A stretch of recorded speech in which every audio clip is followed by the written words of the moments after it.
नमस्कार दोस्तों, आज फिर मैं आपके लिए ज्ञान से भरी एक कहानी लेकर आया हूँ। ये कहानी है सफलता की कुंजी क्या है।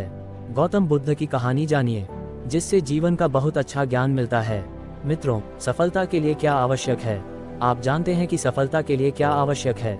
कृपया एक बार कहानी जरूर पढ़ें। हर इंसान अपने जीवन में कुछ हासिल करना चाहता है, कुछ बनना चाहता है, लेकिन केवल कुछ प्रतिशत लोग ही उस सपने को पूरा कर पाते हैं जो वो हर समय देखते रहते हैं। इसके पीछे का कारण क्या है? अगर हाँ, तो ये कहानी सिर्फ आपके लिए है। दोस्तों, ये कहानी गौतम बुद्ध के जीवन से ली गई है और अगर आप इस कहानी को अंत तक पढ़ेंगे तो आपको समझ आ जाएगा कि सफलता का मूल मंत्र क्या है और सफलता के लिए क्या जरूरी है। तो चलिए शुरू करते हैं कहानी। दोस्तों, एक बार गौतम बुद्ध अपने कुछ भिक्षुओं के साथ एक गांव से होकर गुजर रहे थे और उस गांव में पानी की बिल्कुल भी व्यवस्था नहीं थी, जिसके कारण लोगों को पानी लाने के लिए अपने गांव से दूर जाना पड़ता था। उस गांव के पास एक बहुत बड़ा मैदान था जिसमें कई छोटे छोटे गड्ढे खोदे गए थे।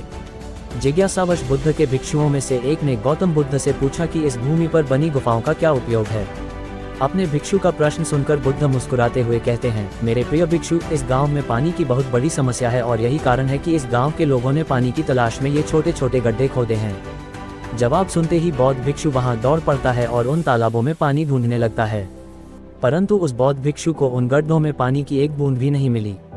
इसके बाद वह गौतम बुद्ध के पास वापस आता है और बुद्ध से पूछता है, क्या इन तालाबों में पानी है? उसके बाद गौतम बुद्ध मुस्कुराते हुए अपने भिक्षु से कहते हैं कि प्रिय भिक्षु, क्या तुम्हें वहां लोगों की भीड़ जाती हुई दिख रही है? इस पर बौद्ध भिक्षु कहता है कि हाँ, मुझे बुद्ध में नजर आ रहा है। इसके बाद बुद्ध कहते हैं कि वे सभी इस गांव से दूर एक नदी पर जाकर वहां से पानी ले रहे हैं। इसके बाद बुद्ध के भिक्षु बुद्ध से पूछते हैं, क्या इस गांव के आसपास की जमीन में बिल्कुल भी पानी नहीं है? इस पर बुद्ध कहते हैं कि पानी तो है, लेकिन इस गांव में कोई नहीं है जो उस पानी तक पहुंच सके। इसके बाद बौद्ध भिक्षु कहता है कि बुद्ध, मुझे कुछ समझ में नहीं आ रहा। इसके बाद गौतम बुद्ध पूछते हैं कि क्या तुम्हें इस जमीन पर खुदे हुए गड्ढे दिखते हैं? इस जमीन पर खुदे हुए ये सभी गंदे पानी की तलाश में हैं, परंतु एक भी कुएं से पानी नहीं निकला। आप जानते हैं क्यों? क्योंकि मेहनत तो हुई लेकिन सही दिशा में नहीं। यदि ये सभी ग्रामीण अलग अलग 100 गड्ढे खोदने की बजाय 100 गड्ढों के बराबर एक ही गड्ढा खोदते तो इन सभी ग्रामीणों को पानी अवश्य मिल जाता। दोस्तों, इंसान का दिमाग भी ऐसा ही होता है, वह एक साथ 100 दिशाओं में दौड़ता है। यदि कोई व्यक्ति अपने मन को एक दिशा में केंद्रित कर दे तो वह अपने लक्ष्य तक अवश्य पहुंच जाएगा, लेकिन ये बात बहुत ही कम लोग समझ पाते हैं। दोस्तों, आपकी असफलता का कारण है आपका दिमाग, और आपका दिमाग 100 अलग अलग दिशाओं में भागना और आप उसे किसी एक दिशा में केंद्रित नहीं कर पाना। जब तक आपका मन पूर्ण एकाग्रता के साथ किसी एक दिशा में न चले, तब तक आप अपने लक्ष्य तक नहीं पहुंच सकते, और तब तक आप चाहे कितनी भी कोशिश कर लें, सफल नहीं हो सकते।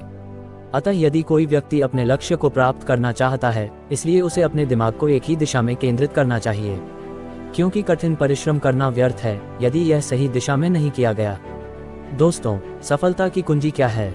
कहानी से हमें ये सीख मिली कि कड़ी मेहनत बेकार है अगर वह सही दिशा में न की जाए। आपने हमसे सुना है कि सफलता की कुंजी क्या है। अगर कहानी आपके लिए उपयोगी साबित हुई हो तो कृपया इसे अपने दोस्तों के साथ शेयर करें। अतः यदि कोई व्यक्ति अपने लक्ष्य को प्राप्त करना चाहता है, इसलिए उसे अपने दिमाग को एक ही दिशा में केंद्रित करना चाहिए, क्योंकि कठिन परिश्रम करना व्यर्थ है यदि इसे सही दिशा में नहीं किया गया तो। दोस्तों, महात्मा बुद्ध की इन बातों से बहुत कुछ सीखा गया। आपको इस कहानी से क्या सीख मिलती है, कमेंट में जरूर बताना। वीडियो पसंद आई है तो वीडियो लाइक कर देना।